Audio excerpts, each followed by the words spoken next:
Prime Minister, thank you very much. It's always good to see my Canadian friends. You know, in Alaska, we only have one neighbor if you don't count Russia, and we don't count Russia. It's Canada, so we have a great relationship with our Canadian friends. It's always great to see the Prime Minister here, and thank you for your leadership, sir, on so many areas. You know, one of the things that I like to talk about, particularly in my role as chairman of the International Republican Institute, is the very important Westminster speech that President Reagan gave at the Parliament in the United Kingdom in 1982 that essentially launched the National Endowment of Democracy, the International Republican Institute, the National Democratic Institute, these organizations that still do the hard work of promoting freedom around the world. And the IDU, in its principles, when it was launched in 1983, reminds us of Reagan's speech. Talked about many things. I'm going to get to that.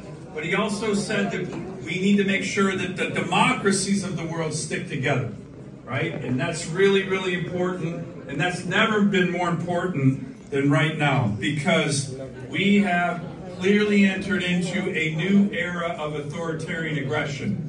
And we know who's leading it. It's led by the dictators in Russia and China and the terrorists in Iran and the crazy man in North Korea. But look at how they're all working together. Just one example. You see in your media every day, Iran is helping Russia with weaponry to fight its unjust war in Ukraine. Russia is helping North Korea with weapons technology and security guarantees. North Korea is sending troops to kill Ukrainians. North Korea is sending troops to kill Europeans. And of course, the Chinese Communist Party is underwriting all of this. Its trade with Russia is booming, and it's supplying it with critical dual-use technology, even though Xi Jinping said he wouldn't. And it's buying 90% of Iran's oil, which it's financing its war against Israel with, and destabilizing other Arab nations with. So this is happening all together. The authoritarians of the world are clearly working together. And what we need to be doing as center-right parties in democracies is also working together. So how are we going to do that? Well, you've heard the phrase before, but the Republican Party platform that you may have seen in Milwaukee this summer at our convention was all about peace through strength. Peace through strength. And if you looked at our platform, President Trump actually edited it, read it. It's only 14 pages, unlike previous platforms. The 1984 Reagan platform of peace through strength is very similar to the one that we Republicans put together in 2024 in Milwaukee. Very, very important. Why? Because we just had a change election that's very similar to what happened in 1980. What am I talking about here? We had a very similar situation when you think about it in the United States in the 1970s. You had an administration with the Carter administration that had unleashed inflation on the American people, whose economy was hurting the American people and working families, who was cutting defense spending every year, who was going after and attacking one of America's great strengths, which is American energy, oil and gas in places like Alaska, who then saw dictators, the Soviet Union invading other countries, Iran taking hostages, American hostages. The authoritarians were on the loose because of the weakness in Washington. That might be Xi Jinping and Putin right now. Good try, boys. We doing that again? Okay. Think about it.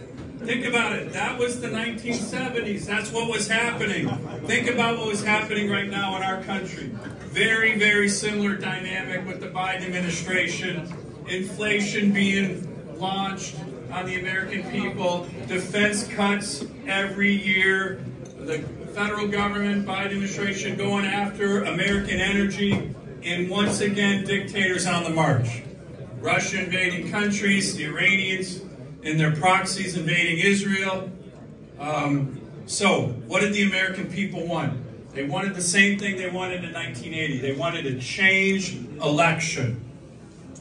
They wanted a change election, and that's what we just saw in our country. And that's going to be really important from my perspective for peace through the world, for democracy sticking together. We are going to unleash peace through strength. That's just not with regard to the military. That's with regard to our economy. That's with regard to energy. And we think that that's going to be really, really important. We need all of our democratic allies on board for that strategy. Our NATO allies, we all need to hit 2% of our GDP spending. Where's Prime Minister Trudeau when you need him, right? I mean, come on. I know Prime Minister Harper would never be doing that, but we got to pick up this pace. Canada has been a real laggard in that regard, and that's unfortunate. Hopefully we'll have a change of administrations there too. But we all have this one strength. And I'm talking about the military, I'm talking about energy, I'm talking about the economy. But everybody here in the countries we represent have something that's even more important than that. And by the way, even more powerful than that. And that's the beauty of what Ronald Reagan understood in his Westminster speech. And it's our values that we have as democracies and our ideals. And Ronald Reagan, in that speech, and if you haven't read it in a while, please take a look at it.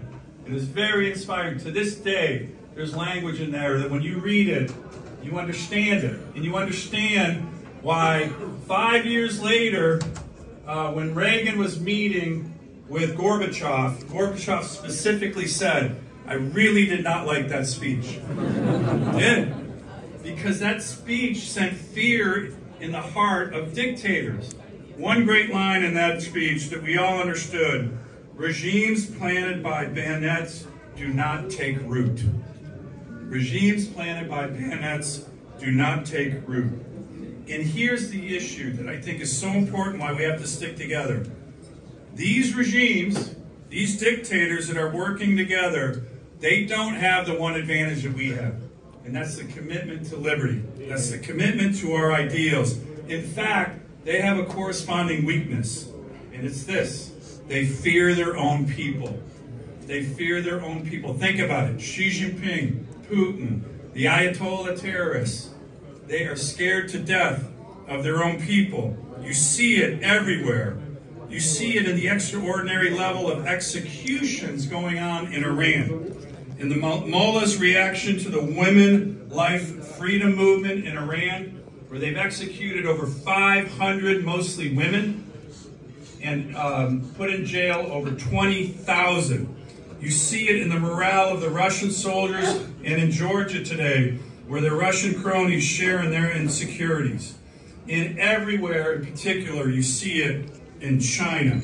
Xi Jinping is terrified by Taiwan's democracy with its free media, vibrant civil society, freedom of religion, and competitive elections.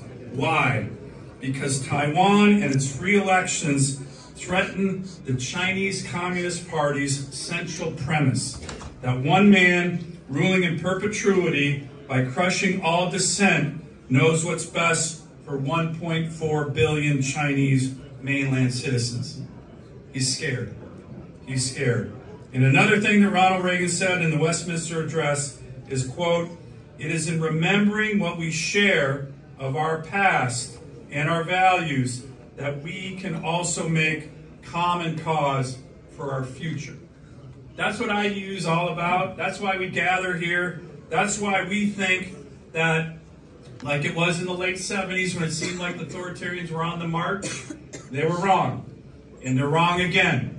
And you're starting to see the changes in the United States with our election that just happened. And I think the authoritarians in the world need to be on notice. So, thanks for the great support for IDU. Keep the faith. We have a lot to be thankful for, optimistic about, particularly the elections that just took place in the United States. We look forward to working with all of you. Thanks again, Prime Minister.